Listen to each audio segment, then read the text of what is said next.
It's now my pleasure to introduce special guest speaker this evening, Congressman Richard Hudson.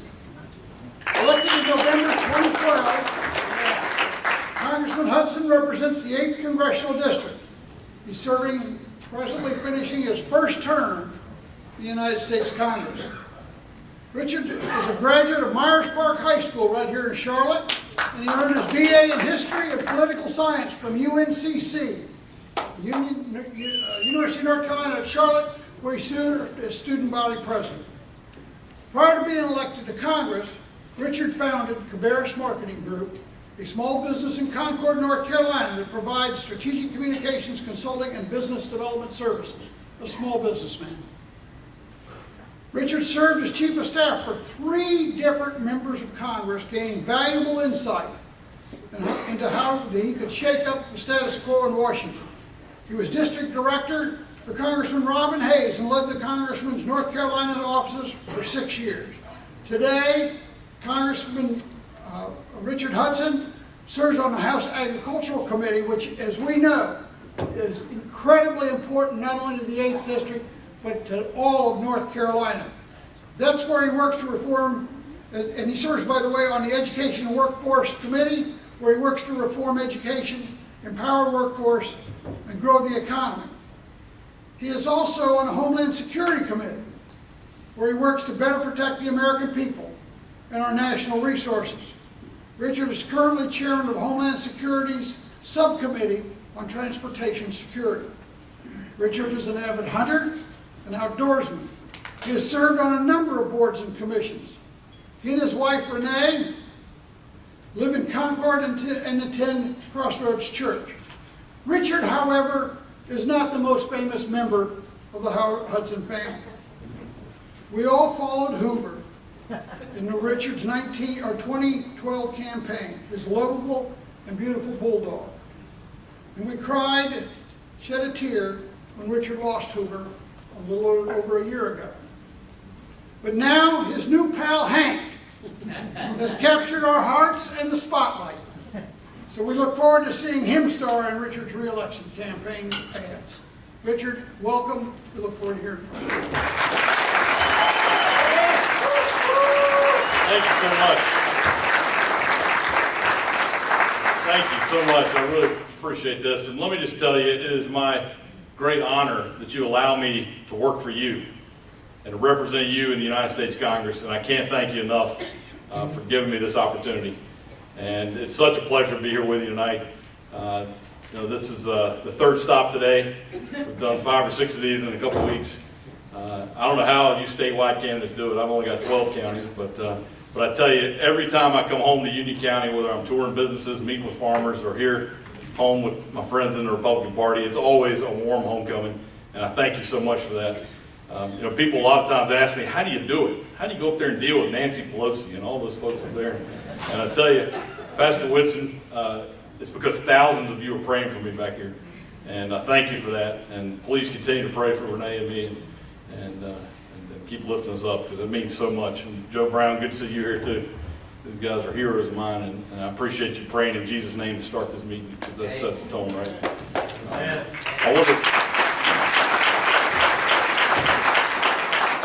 I want to introduce my mother. Betty Hudson is here with me tonight. Mom, thanks for all your love and support. I give her credit for all the good things I do, and I'll take the blame for all the bad things. But thank you for being here.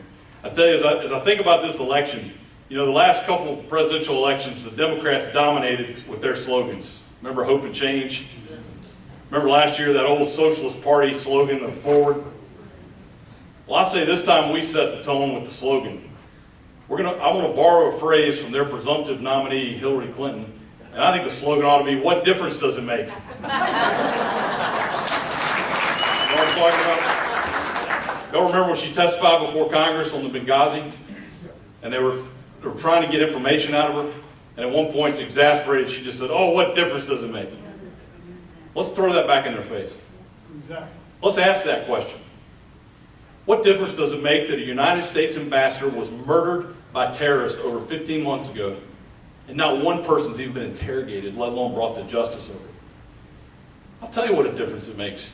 It means that Americans all over, anywhere in this world are less safe. It means that our ambassadors in other countries are greater targets and have less respect in the world. It means that every one of us, if we travel outside of these borders, are less safe.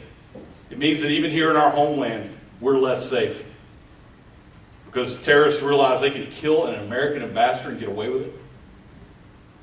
It makes a huge difference.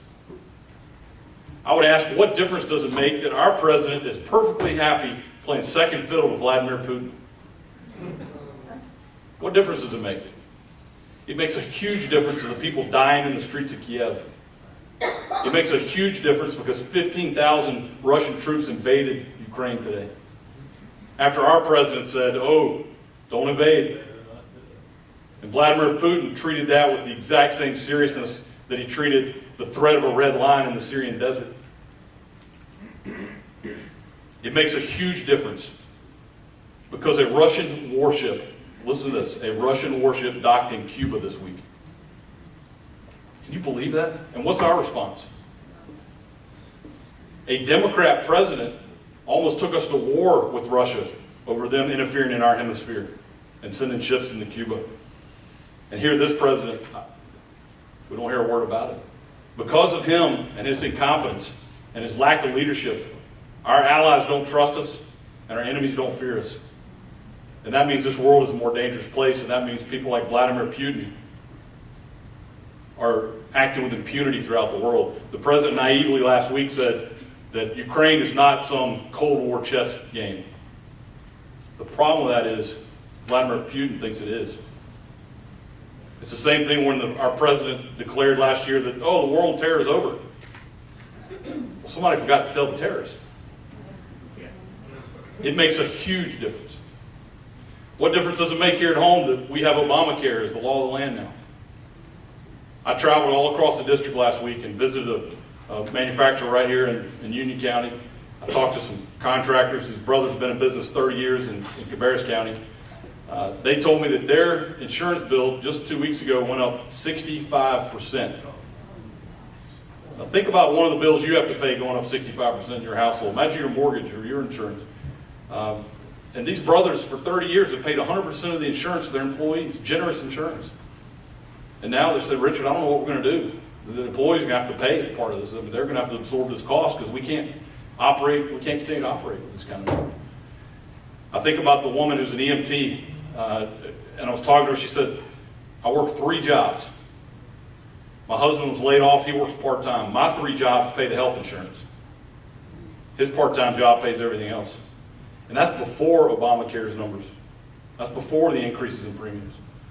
People are struggling. People are hurting out here. It makes a huge difference. And it doesn't have to be this way. I mean, think about it. Our society is a personalized society. You have your phone and your email in the palm of your hand now. I use my DVR to watch Duck Dynasty when I want to. You go to Burger King and get your Whopper your way. This is a personalized society. Except in healthcare, the government's going to give us a 1950s style, one-size-fits-all. The government's going to tell you what doctor you can use. The government's going to tell you how much that doctor gets paid. The government's going to tell you what procedures you can have. And they're going to tell you what procedures you can't have. Because that's coming. It doesn't have to be that way. This is the richest, greatest country in the history of the world. We have the greatest healthcare system in the world, the highest quality. People travel here from all over the world to get their healthcare. And yet we're going to destroy that system. Now, the other side will say, oh, the Republicans don't have a plan. H.R. 2300, look it up. Tom Price from Georgia has introduced it 3 straight Congresses. I ran on it when I campaigned. I'm a co-sponsor now. We have a plan. We can do patient-centered, market-based health care that puts the power in the hands of the individuals. It forces insurance companies to compete. It stops all the lawsuits that lead to tests we don't need. It drives down prices. It increases access. Through markets, we get better insurance at a lower cost, and the quality stays the same. There is a better way to do this. It makes a huge difference. Then I ask you, what difference does it make that we're spending ourselves into oblivion in this country? Do you realize that if we do nothing and don't spend one more dollar in the federal government, that by 2030, certainly by 2040, we will be at 200% debt to GDP? Now, I was a history major at UNC Charlotte, so I had to look into that and figure out what that meant. Greece where they're rioting in the street and their society is collapsing is at 180% of debt to GDP. So we're going to be worse than Greece if we do nothing. Yet this president and Harry Reid and Kay Hagan want to spend another $1 trillion. They want to raise taxes so they can keep spending. It makes a huge difference. And so, what are we going to do about it? Can we do anything about it? You're sitting there thinking now, I can see your faces, oh my God, Richard, what are we going to do about it? I've got good news for you. We're Americans. We've been through worse than this. Think about the our founding fathers who started this country. They signed a document that said we're endowed by our Creator, not the government, with certain inalienable rights. They signed that document that also served as a death warrant for themselves. It meant that their families were in jeopardy, everything they owned was in jeopardy. Think about the times. We had no army. We didn't have a government. We didn't have any way to collect money to build an army. And we were up against the world superpower. Great Britain had the biggest, best army in the world. Those were pretty tough times. But we overcame it because we're Americans and we know that we're endowed by our Creator. We know that through freedom and hard work and opportunity, we can do anything. And we overcame it. Think about the War of 1812. We had a foreign country invade the United States, march on Washington, and burn down the White House and the Capitol. If God hadn't sent a rain cloud that hovered over the Capitol, the entire Capitol building would have been lost. Can you imagine that today if an invading army burned Washington? Those were pretty dark days. But we overcame it because we're Americans. Think about the Civil War. We were ripped apart. Think about Pearl Harbor. We'd gone through a worse financial crisis than we're in now. We didn't have a strong standing army. We didn't have tanks. And the Japanese decimated our Pacific Fleet. Those were dark times, but we overcame it because we're Americans and we have freedom and we have opportunity. And we know that when we pull together, we can do anything. And so I put that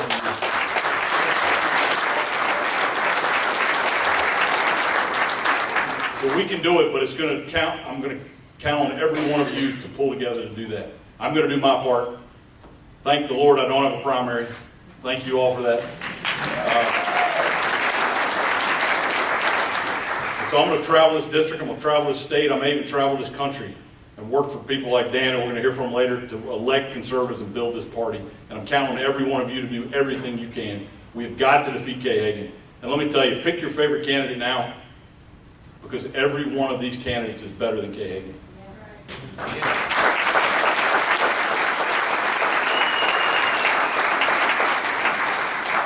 But May 7th, or if we have a runoff the next day, May 7th, we come together as one party, behind our nominee, whoever it is, because we've got to beat Kay Hagan. I was voted the 12th most conservative member of the House. I'm proud of that, but I can't do it alone. We've got to have a Senate, and so I'm counting on you.